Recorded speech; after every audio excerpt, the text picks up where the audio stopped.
2, le verset 14, il dit: j'ai été témoin de ton alliance entre toi et la femme de ta jeunesse. Donc le mariage, partout où il est célébré, que ce soit dans l'islam, que ce soit entre deux bouddhistes, entre deux francs-maçons, entre deux comiens, ça n'a pas d'importance. À partir de l'instant où deux personnes de sexe opposé se mettent ensemble pour le mariage, ça devient une alliance sacrée devant Dieu, parce qu'ils rentrent dans quelque chose que Dieu a créé et Dieu devient le témoin de cette alliance. Donc ce que vous devez comprendre, c'est que le mariage n'est pas une affaire de deux personnes. Le mariage est une alliance entre trois personnes. Le mari, la femme, et puis au milieu Dieu qui est témoin de ce que vous avez décidé. Alléluia. Donc Dieu au milieu, il devient témoin. Il protège. Et c'est lui qui unit. C'est pourquoi dans Matthieu chapitre 19, à partir du verset 6, la Bible dit quoi? Que l'homme ne sépare pas ce que Dieu a uni. Quand deux personnes décident de se marier et qu'elles accomplissent tout ce qu'il faut pour qu'on les considère comme mariés, ce n'est pas le maire qui les a unis. Écoutez-moi bien. Ce n'est pas la famille qui les unit. Ce n'est pas le pasteur qui les unit. Mais à partir de l'instant où elles font ce qu'il faut et on les considère comme mariés, c'est Dieu qui les a unis.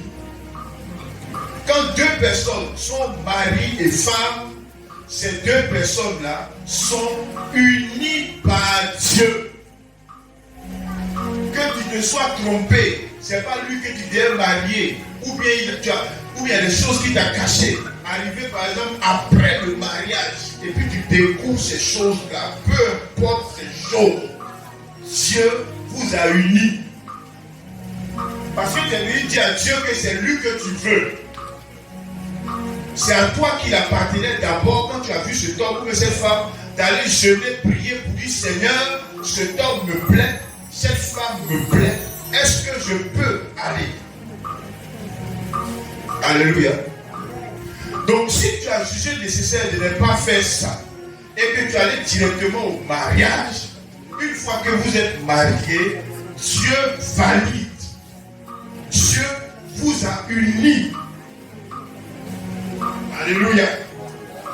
Donc le mariage, ce n'est pas deux familles qui décident de s'unir. Ça, ce n'est pas vrai.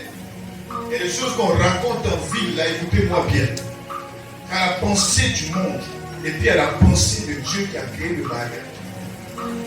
Le mariage, ce n'est pas une famille qui vient s'unir à une autre famille, non. Le mariage, c'est Dieu qui unit deux personnes qui ont décidé de se considérer comme mari et femme. Et donc c'est à cause de Dieu qui est au milieu là qu'on dit que le mariage est une alliance sacrée. Alléluia. Amen ou amen pas? Vous savez, moi j'ai l'habitude de dire, écoutez-moi bien, je peux, et je le répète encore, je peux jamais. Je dis bien jamais.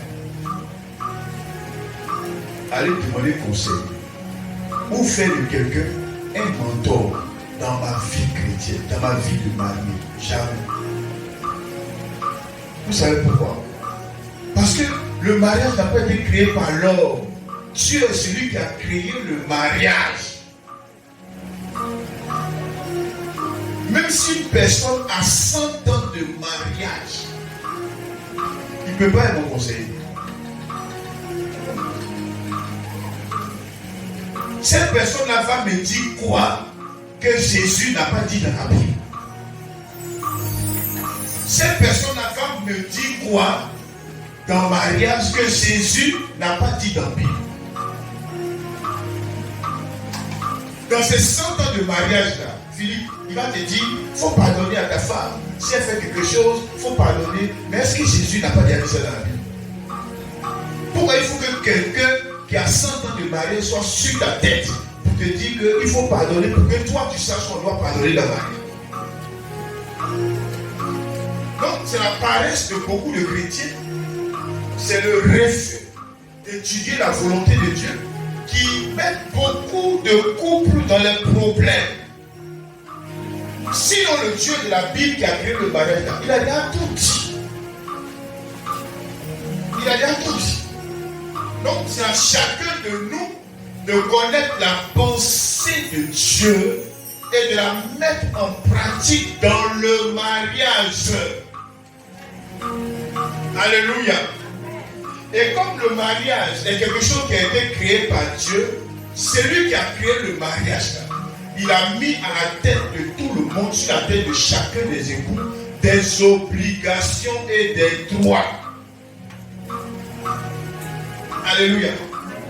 En tant que mari, il a dit Marie, c'est moi qui ai créé le mariage. Voilà ce que tu dois faire, voilà ce que tu dois faire, voilà ce que tu dois faire. Il a dit Madame, c'est moi Dieu qui ai créé le mariage. Tu veux que ton mariage réussisse, non? Voilà ce que je te dis que tu dois faire dans le mariage. Voilà ce que tu dois faire, voilà ce que tu dois faire. Si les époux écoutent ce que Dieu a dit et que chacun d'eux à son niveau décide de mettre en pratique ce que Dieu a dit, ils sont en train de bâtir leur vie de foyer sur le roc, sur une fondation qui ne va pas s'écrouler. Mais si chacun d'eux fait ce qu'il a envie de faire, il laisse ce que Dieu dit, mais lui fait ce que ses parents lui ont dit au village, ce qu'on fait dans leur village, ce que lui il a vu son papa faire ou sa maman faire. Si ce que tu as vu, que tu regardes, est contraire à la parole de Dieu, tu es en train de bâtir ton foyer sur le sable, sans fondation. Et un jour, il y a une tempête qui va venir. Un jour, il y a un vent qui va souffler. Et quand ce vent-là va souffler, ton mariage va tomber. C'est pourquoi les gens peuvent se marier aujourd'hui. Dans 5 ans, 10 ans, le mariage n'est plus là. Quand tu regardes bien, tu verras que ça peut être l'homme ou ça peut être la femme, mais ce qui est sûr, entre les deux, il y a au moins un qui est sorti de la volonté de Dieu. Il y a au moins un qui a décidé de ne pas écouter ce que Dieu dit. Alléluia. Et quand tu n'écoutes pas ce que Dieu dit et que tu en fais à ta tête, tu bâtis sur le sable. C'est pourquoi même dans la vie professionnelle, vous allez voir des gens qui travaillaient il y a 5 ans, il y a 10 ans, sa famille était heureuse, et puis un coup, tout se coule. Simplement parce qu'il a bâti sa vie sur le sable, sans fondation.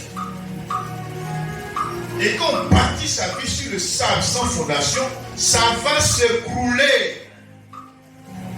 Donc si tu ne veux pas que ta vie se coule, si tu ne veux pas que ce que tu bâtis aujourd'hui, que ce soit le mariage, que ce soit ton travail, peu importe ce que tu fais, si tu ne veux pas que ça s'écroule le matin, il faut que ta vie soit bâtie sur la mise en pratique de la parole de Dieu. C'est simple. C'est pas compliqué. Il n'y a rien de difficile. Moi, j'ai l'habitude de dire, j'ai dit que la vie est simple. La vie est simple. Les gens ont des problèmes quand ils ne veulent pas écouter Dieu. Les gens souffrent quand ils ne veulent pas écouter Dieu.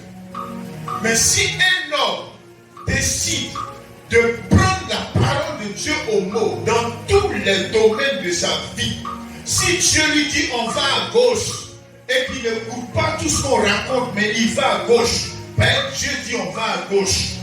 Si Dieu dit on va à droite et que toute la Côte d'Ivoire va à droite, à gauche, mais que lui dit Dieu dit on va à droite et qu'il bâtit sa vie en allant à droite parce que Dieu a dit on va à droite, cet homme-là sera inébranlable dans sa vie. Les régimes vont passer, il sera inébranlable. Il y aura des crises dans les foyers à gauche, à droite. Il sera inébranlable. Les gens vont divorcer à gauche, à droite. Il sera inébranlable. C'est pourquoi Jésus dit, celui qui m'écoute et qui met ma parole en pratique, il a bâti sa vie sur une fondation, un roc que rien ne peut faire tomber. Alléluia. Lorsqu'un père de famille commence à laisser entrer le péché, par exemple, dans sa maison, dans sa relation avec sa femme, il est en train de fissurer la fondation. Il pense qu'il prend du plaisir. Il pense qu'il prend du plaisir. Mais en réalité, il est en train de casser sa fondation un peu. Et un jour, ce qu'il a bâti, ça va finir par s'ébrouler. Donc, frère, on peut commencer quelque chose et puis demeurer dans la chose là. Là où Dieu t'a positionné jusqu'à le monde va finir, mais tu vas mourir. Moi, je crois en ça. Moi, je crois que si un homme, tu as commencé à travailler aujourd'hui, tu peux rester dans le travail jusqu'à ce que tu meurs. Moi, je crois qu'un homme qui craint Dieu peut mener une vie stable jusqu'à la fin de sa vie. On n'est pas obligé de monter un peu, on descend un peu, on pleure un peu, on rit un peu. Non. C'est possible d'avoir une stabilité dans sa vie. Parce que tu as bâti ta vie sur Jésus. Et pas sur Jésus seul, mais sur Jésus au pays. La stabilité de la vie, ce n'est pas Jésus seul dans ta vie, mais c'est Jésus à qui on obéit. C'est lui qui met ma parole en pratique. Il est inébranlable. Donc Philippe, Anna, voilà la seule chose que je peux vous dire. Bâtissez votre vie de foyer sur la parole de Dieu. Et la parole de Dieu, là, c'est écrit en français. Ce n'est pas écrit en chinois. Tout le monde peut lire, tout le monde peut comprendre. Mais c'est simplement que les hommes ne veulent pas. Et ils veulent en faire à leur tête. Voilà ce qui crée les problèmes dans la vie des hommes. Et donc, comme vous êtes dans une alliance que Dieu a fixée, je vous dis trois choses simplement. Trois choses selon la parole de Dieu que vous devez mettre en pratique. Après, les autres vont compléter avec d'autres conseils. Mais moi, je vous dis juste trois choses que vous devez faire. La première des choses, c'est l'amour. C'est l'amour inconditionnel. Vous savez, aujourd'hui, là, les gens confondent la convoitise et puis l'amour. La Bible dit dans Éphésiens chapitre 5, après du verset 25, il dit quoi? Il dit Marie, aime ta femme comme Christ a aimé l'Église. L'amour de Jésus, là, c'est un amour inconditionnel. Rappelez-vous un peu, avant nous, on était des pécheurs, on était des braqueurs, on était des violeurs, on a même tué des gens pour certains. On a fait toutes sortes de mauvaises choses. Mais pendant que nous, on faisait ça, Jésus nous aimait quand même et il travaillait dans le secret. Il suscitait des gens pour intercéder pour nous. Même lorsqu'on devait nous tuer, en tant que braqueur, Jésus intervenait pour ne pas que la balle puisse nous atteindre. Donc malgré qu'on faisait le mal, mais lui il travaillait en secret pour ne pas qu'on meure dans le mal. Jusqu'à ce qu'un jour on s'est converti. Donc l'amour de Jésus là, Philippe, c'est un amour inconditionnel. Et c'est comme ça que vous deux là, vous devez vous aimer. Dans le foyer, on ne s'aime pas parce que le mari a des plaquettes de chocolat, la femme a une poitrine qui est bien dessinée, a une forme. Ça, c'est pas de l'amour, ça, c'est de la convoitise. L'amour selon Dieu, là. Ta femme a 2 bras, tu l'aimes. Ton mari a un pied coupé, tu l'aimes. Son ventre était plat avant, son ventre est devenu gros, tu aimes même quand c'est gros, là. C'est ça l'amour inconditionnel. Sinon, tout ce que vous faites dans les foyers là, c'est pas l'amour. Ça, c'est la convoitise. Vos foyers sont assis sur la convoitise. Il faut que le mari se comporte bien, là la femme va l'aimer. Il faut que la femme se comporte bien, là le mari va l'aimer. C'est pas de l'amour, c'est de la convoitise. Il peut arriver un jour que ta femme va tomber malade. Tu l'as vu, elle était claire, grande détail, en forme, tout ce que tu veux. Mais la maladie peut la faire dépérir. La maladie peut la noircir. Tu dois pouvoir l'aimer dedans. Tu dois pouvoir l'aimer dedans. Pareil pour ta femme. Anna, tu dois aimer Philippe dans sa pauvreté, dans sa misère. Il ne s'est pas lavé, tu l'aimes quand même. Mais on peut dire quand même, il ne va pas te laver. Mais quand même, tu l'aimes. On dit pas non, quand il va se laver là, il est aimé. Quand ton amour est conditionné par quelque chose, ce n'est plus l'amour de Dieu. Et il faut que cet amour-là revienne au milieu de nous. Il faut que ça revienne dans les foyers. L'amour inconditionnel. Autant lui, il doit t'aimer, autant Anna, toi aussi, tu dois l'aimer. Des fois, il y a des bêtises, les bêtises de certains prédicateurs, et qui ont communiqué ça à certaines femmes qui disent que, mais dans le mariage, là, Dieu a dit, le mari doit aimer la femme. On n'a pas dit à la femme d'aimer le mari. Qui a entendu ça?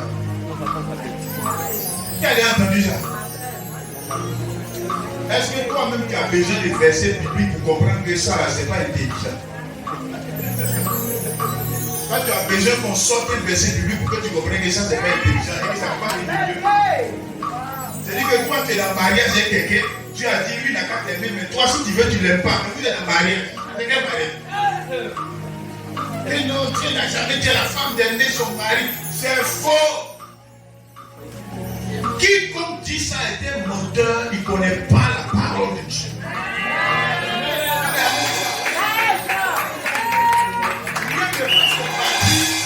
C'est un amour mutuel. Dans Tite chapitre 2, Tite, T-I-T-E, chapitre 2, verset 4, c'est dans vos Bibles. Dis à ta voisine, ouvre-moi la Bible. Et lis-moi ça là-bas. Dis-lui, lis-moi ça. Dans Tite chapitre 2, verset 4, la Bible dit, les femmes âgées doivent enseigner aux jeunes à aimer leur mari. C'est-à-dire, on doit enseigner comment on aime son mari. Et quand tu dis que non, Dieu n'a pas dit d'aimer mon mari, c'est lui il doit m'aimer, moi il doit le respecter. Qu'est-ce que ça veut dire? Toi tu es ma femme, toi tu ne m'aimes pas, mais toi tu es ma femme. Non, il y a longtemps que tu es remplacé. Il y a longtemps que tu es remplacé. Moi je t'aime, mais toi tu ne m'aimes pas. Que Dieu t'a dit, il ne faut pas m'aimer, il faut me respecter. Qu'est-ce que ça veut dire? Ça veut dire quoi? Donc moi il n'a pas le droit de t'aimer. Mais toi on doit t'aimer. Tu as vu ça où? Tu as vu ça où? Dans votre mariage, autant que Dieu doit t'aimer, comme Jésus a aimé l'Église de manière inconditionnelle, autant toi tu dois l'aimer de la même façon.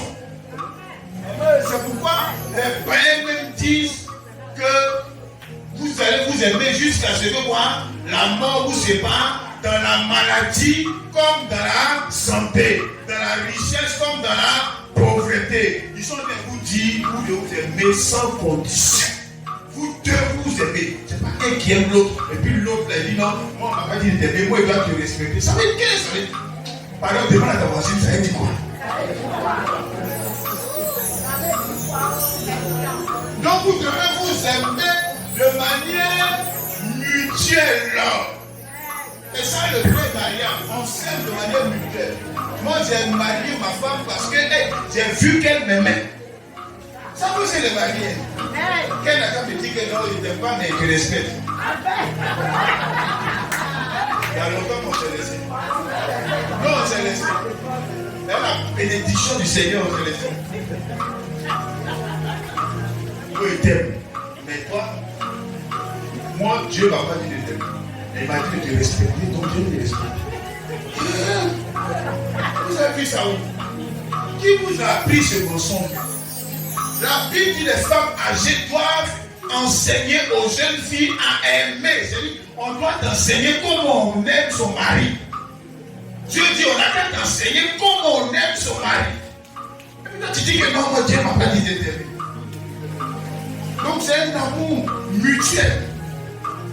Vous devez vous accepter dans vos défauts, dans vos soins de Annel, micro, tu l'aimes. Avant c'était méchant, tu l'aimes. Le vrai amour là, ne regarde pas le physique. Tu aimes ta femme, ben c'est ta femme. C'est tout. C'est comme un enfant qui se rebelle contre son papa. Il veut expliquer que non, mon papa. On dit nous on a compris, mais c'est ton papa. Donc il faut aller demander pas. C'est la même chose. Papa fait non, il faut qu'elle prépare pour mal, elle est noire, il y a les femmes qui font après le monde, tu dis c'est ta femme. Tu l'aimes comme ça. Elle aussi elle doit t'aimer comme ça. Vous devez vous concentrer pour vous aimer. Amen ou amen pas? Donc votre mariage doit être bâti sur un amour inconditionnel, mutuel. La deuxième chose que je vous dis, c'est que vous devez vous honorer mutuellement. L'honneur, c'est un respect qu'on donne à l'autre. Vous avez compris? L'honneur, c'est un respect qu'on donne. Moi, je vois des fois des chrétiens, même des pasteurs qui raisonnent comme des païens. Non, c'est vrai, tu es ma femme, mais ma maman est au-dessus. Ma maman n'est pas au-dessus de quelqu'un. Il faut bien regarder, Anna. Ta maman n'est pas au-dessus de ton mari. Philippe, ton papa, ta maman, ne sont pas au-dessus de ta femme. Si on demande qui a dit c'est le pasteur, mais il dit qui a dit ça. Dieu a vu ton papa, il a vu ta maman, vous deux là. Et puis il a dit, tu fais quoi? Une seule chair avec qui? Même l'enfant que tu portes dans ton sein, Dieu l'a vu. Il a fait 9 mois dans ton ventre. Mais quand il sort là, Dieu dit, Philippe, tu fais même chair, une seule chair avec ta femme. Pas ton enfant, Anna qui a fait 9 mois dans ton ventre. Donc, la personne la plus importante dans vos vies de mariage, écoutez-moi bien, si vous voulez aller loin, écoutez-moi bien. Vous tous qui êtes dans la salle, écoutez-moi bien. Si vous voulez aller loin dans votre affaire de mariage, qu'on ne voulait pas que votre union se casse matin, midi, soir, mettez en pratique la parole de Dieu sur la question de l'honneur. La personne la plus importante de vos vies, c'est ta femme, c'est ton mari. Tout le reste, là, ils viennent après.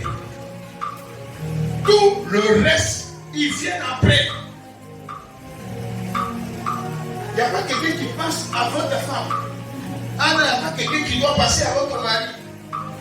C'est ce qu'on appelle l'honneur mutuel. Philippe doit respecter Anna. Anna doit respecter Philippe. Philippe, le respect que tu as pour Anna, là, ça fait que toi-même tu la places en haut de tout le monde. Toi-même tu fais en sorte que tout le monde est obligé de la respecter.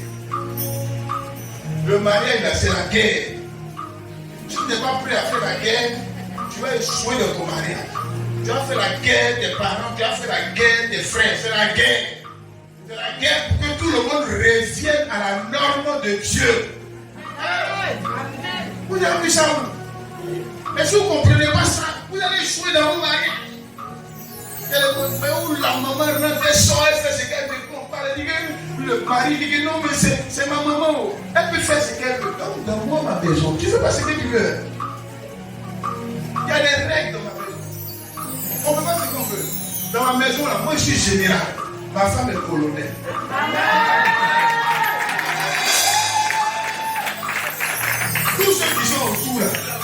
Ils sont tous des caporaux et tous.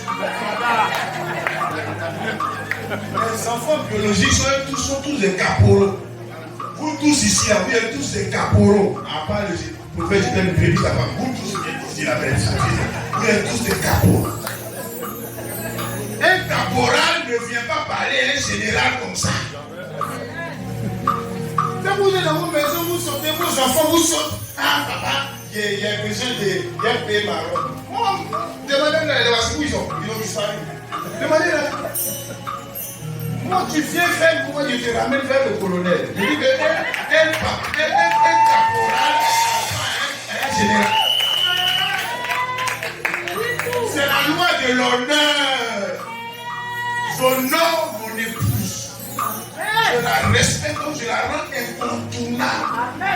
Quand toi-même tu viens là, tu sais que tu vas faire par là avec elle. Mais si tu es dans par là, je ne sais pas comment ton affaire va arriver chez moi. Donc, tu es obligé de faire la paix. Ici, là, même ici, là. Combien parmi vous la réussissez à maman? Combien? Des fois, même on est ensemble, là, c'est sur son téléphone sonne. Il dit c'est qui? C'est maman qu'on est Emily. On apprend c'est qui? C'est maman mon père. On apprend c'est qui? C'est Tizier. Moi-même, mon téléphone ne sonne pas un peu. Pourquoi? Parce que tous ils savent que c'est là-bas, ils doivent parler au colonel. Pour que le colonel envoie chez le général.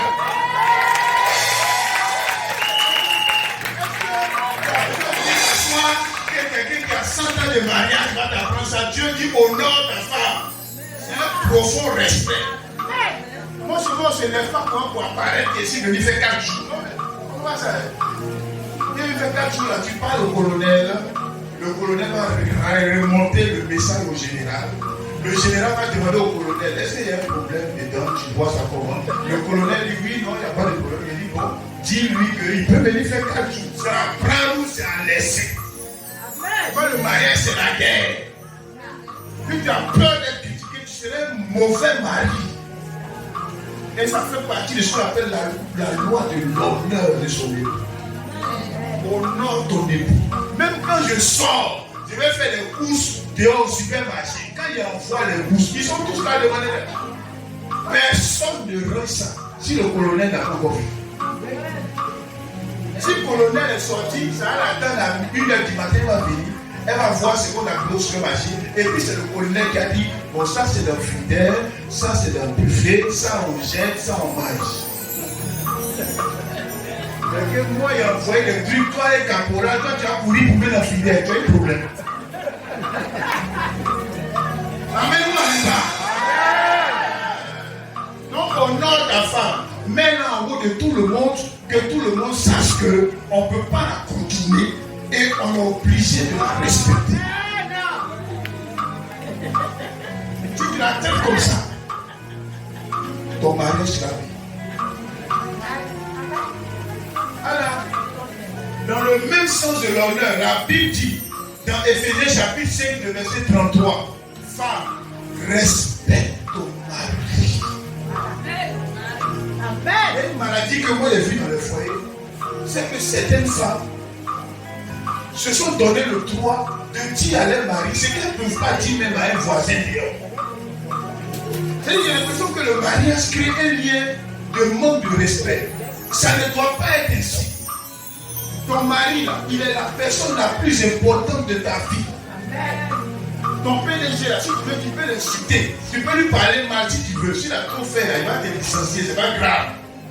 Mais ton mari, avant de parler, tu dois mesurer les mots.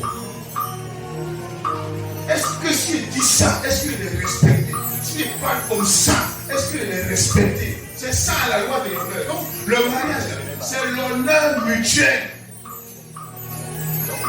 Le mari met sa femme en haut, la femme met son mari en haut.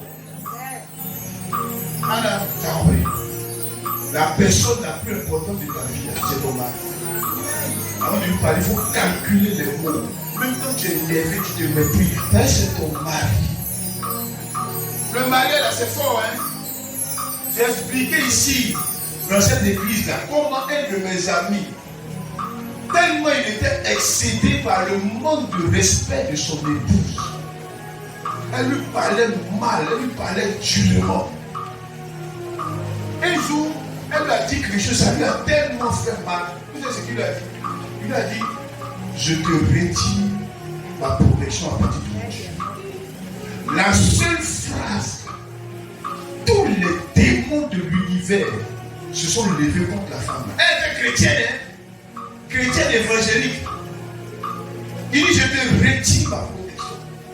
Pourquoi? Parce que le mariage crée un lien spirituel entre le mari et la femme. Dans Nombre chapitre 30, le verset 30, Dieu même qui est Dieu, il dit, si je dis une chose à une jeune fille et que son père s'oppose, moi Dieu, je me retire. C'est ce qu'il a dit. Si je dis une chose à une femme qui est mariée et que son mari s'oppose, moi Dieu, je me retire. Donc une femme, lorsqu'elle n'est pas encore mariée, l'autorité sur sa vie, ce sont ses parents, c'est son père. Mais à partir de l'instant où elle se marie là, Dieu enlève l'autorité du père et il place une nouvelle autorité qui est le mari.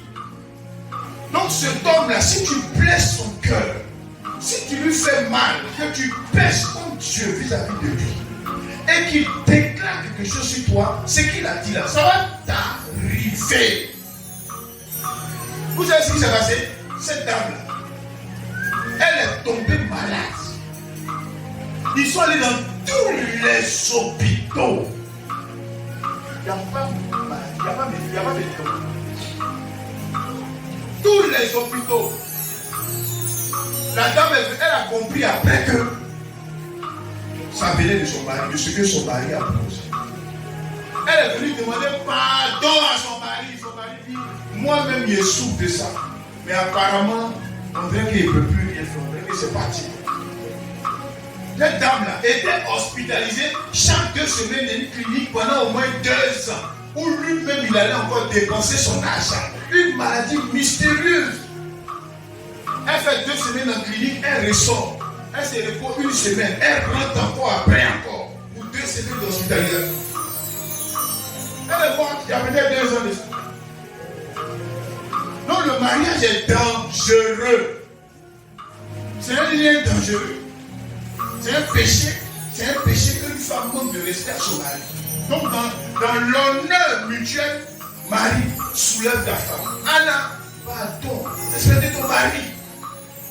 Il faut respecter. On dit pas, ouais, Philippe la même c'est bien pour qui? Non, dis pas ça. Pardon, dis pas. Parce que même si lui il n'entend pas, Dieu qui l'a placé sur toi, il entend. Vous savez, le péché là, c'est pas d'abord contre l'homme. Joseph, quand la femme de Potiphar voulait coucher avec lui, il a dit quoi? Il dit, comment commettrais-je un si grand mal contre Dieu? Il dit, comment pécherais-je contre Dieu? Donc, le péché là, c'est pas d'abord contre ta femme ou contre ton mari. C'est d'abord contre Dieu. Donc, quand une femme se met en position de rébellion contre son mari, elle pense qu'elle a affaire à son mari. Elle n'a pas affaire à son mari. Elle a affaire à Dieu qui va descendre et qui va juger tôt ou tard, d'une manière ou d'une autre. D'une manière ou d'une autre, le jugement va passer. Alléluia. Donc, honorez-vous mutuellement et votre mariage sera béni. Le dernier point que je veux corriger, c'est quoi? C'est la douceur dans le foyer. La Bible dit dans Philippiens chapitre 4, verset 5, que votre douceur soit connue de tous. Vous savez, on a tous fait des erreurs. On a tous pensé que la douceur, là, c'était un problème des femmes. Donc des fois on dit, la femme, elle doit être douce, elle doit attirer son mari. Mais ce n'est pas la pensée de Dieu. La pensée de Dieu, c'est que, il dit que votre douceur soit connue de tous les hommes. L'apôtre Paul parlait à des chrétiens rassemblés, femmes comme hommes. Il dit que votre douceur, donc les garçons, les femmes, vous tous là, que votre douceur soit connue de tous les hommes. Donc dans le foyer, là, mari comme femme doivent s'entraîner pour manifester la douceur de l'un vis-à-vis de l'autre. Les mariés, c'est pas un camp commando où on parle mal et puis on dit mieux de le chef. où on crie, on désordre matin, midi, soir. On ne peut pas parler doucement à sa femme. On ne fait pas ça. Tu as un devoir de douceur vis-à-vis de ta femme aussi. Philippe, même si tu es général, même si tu es tu peux, toi seul, tu peux aller faire la guerre, toi seul, et puis revenir. Quand tu arrives à la maison, là, tu dois être comme un agneau. Alléluia. Donc, ce n'est pas un problème de femme seule, c'est un problème de l'homme aussi. Que votre douceur soit connue de tous les hommes. Et avant que soit connue de tous les hommes, là, ça doit être connu de ta femme d'abord. En appareil aussi. Tu dois être une femme douce. Les garçons n'aiment pas les femmes dures. Les femmes de caractère. Qui vous a blagué même? Où vous avez trouvé cette histoire des femmes de caractère? Où vous avez trouvé ça? Vous avez vu ça vous-même? Qui vous a appris ça? Une femme maintenant doit être une femme de caractère. Vous avez vu ça où? Une femme de caractère devient une femme laide dans le foyer. Peu importe ta beauté physique, mais tu seras rejeté par ton mari si tu ne manifestes pas la douceur. Tu dois t'entraîner à manifester la douceur. Tu dois t'entraîner à lever de toi les paroles dures. Tu dois discipliner ta langue. Les cris, en disant toutes ces choses, tu dois travailler sur toi-même. Même quand tu es énervé, comme tu dois faire en sorte que quand tu es devant ton mari, là, tu te calmes. La douceur des âmes. Chaque fois qu'on dit c'est l'âme des femmes. Une femme qui est douce aura son mari à ses pieds. Mais une femme qui est rigide va trouver un lion devant elle. Une femme ne peut pas manifester la dureté et puis son mari va manifester la douceur. C'est que c'est un pété.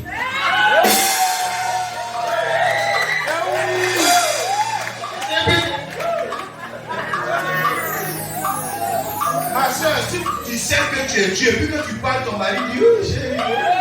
C'est que le côté. C'est qui fait un tour là-bas, l'autre côté aussi, il faut bien fuir. Quand il dort la nuit, il faut venir vérifier. C'est pas possible. La Bible dit c'est qu'un homme aura semé, il le moissonnera. Comment toi tu fais pour semer la dureté dans ton foyer, mais tu récoltes la douceur de la part de mari? C'est un pété. Donc si tu veux la douceur de ton mari, il faut être une femme douce. Il faut être gentil, il faut être douce. Il faut baisser le ton. Si tu veux après qu'il sorte, tu t'enfermes dans la maison, puis tu cries, toi drogué là, il n'est pas là. Tu te prends pour qui? Drogué n'est pas là, il est parti. Là c'est entre toi et puis le mur là-bas, il n'y a pas de problème. Amen ou amen pas? Que Dieu vous bénisse.